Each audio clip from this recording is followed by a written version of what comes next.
Now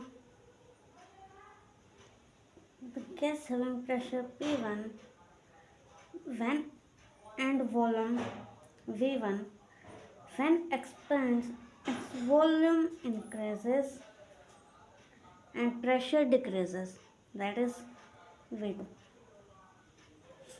having temperature T2. It is for isothermal expansion, means the temperature is constant here and the gas expands. Now on the second condition, if the cylinder is placed on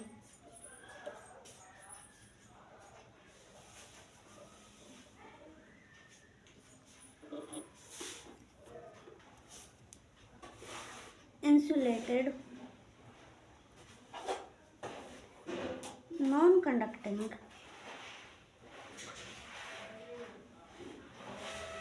material for adiabatic expansion,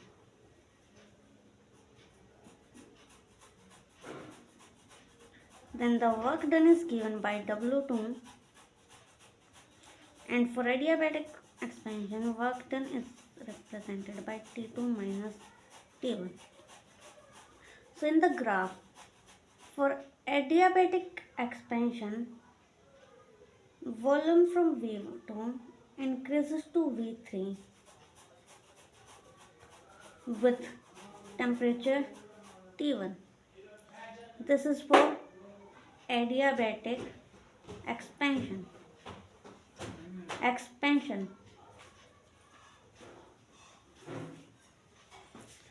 Now the third one is if the cylinder is placed on heat source for isothermal compression,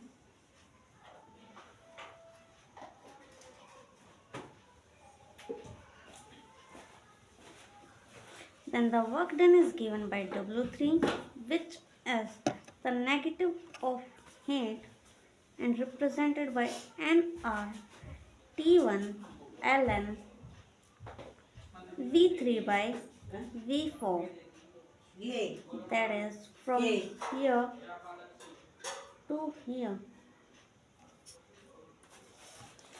V3 to V4, with the same temperature T2 for isothermal compression. Volume decreases from V3 to V4. Now the fourth one is if the cylinder is placed on insulated non-conducting material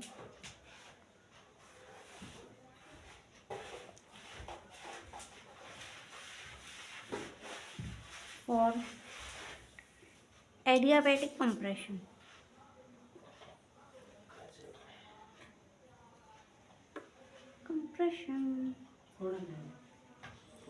Then the work done is represented by W4 minus,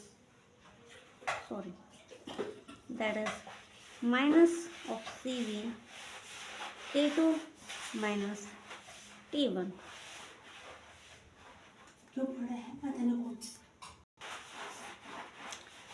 Now the net work done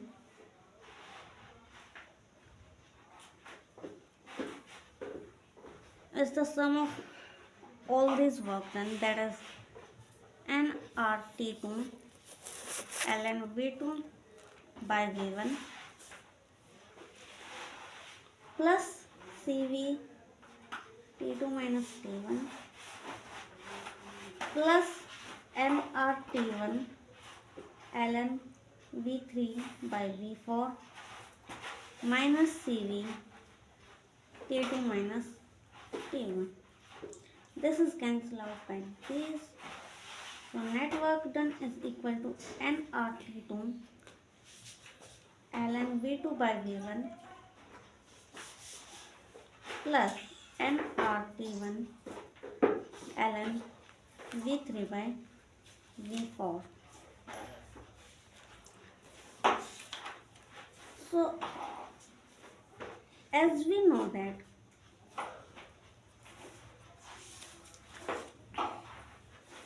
TV gamma minus 1 is equal to constant. Therefore, T is equal to constant upon V gamma minus 1. Therefore, T2 by T1 is equal to, sorry, here I forgot to tell you that for the first step, the volume decreases from V4 to V1 at temperature T1. This is for adiabatic compression.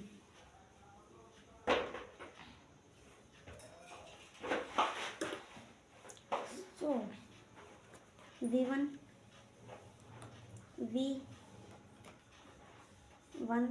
gamma minus 1 divided by V4 gamma minus 1.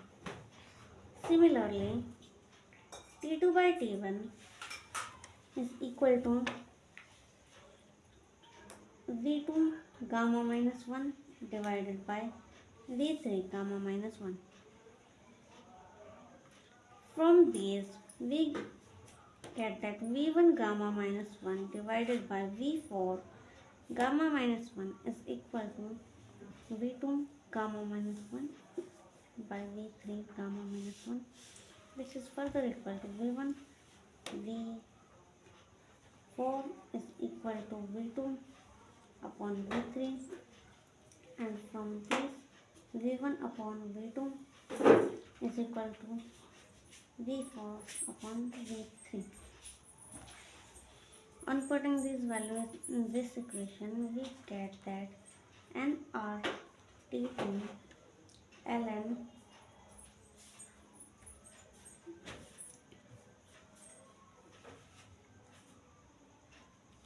V2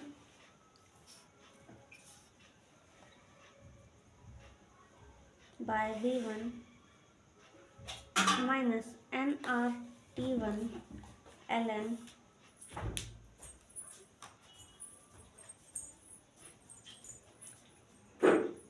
V4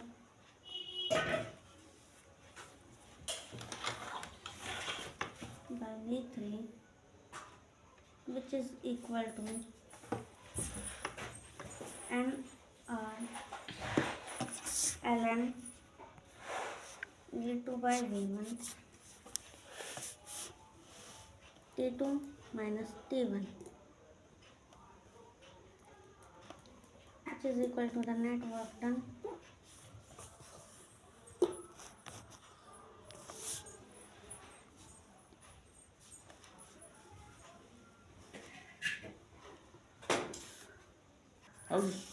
Using this value for finding efficiency, we get that efficiency is equal to nR ln V2 by V1 T2 minus T1 divided by heat absorbed is this one. So nR T2 ln V2 by V1. NR cancel ln V2 V1 which is equal to T2 minus T1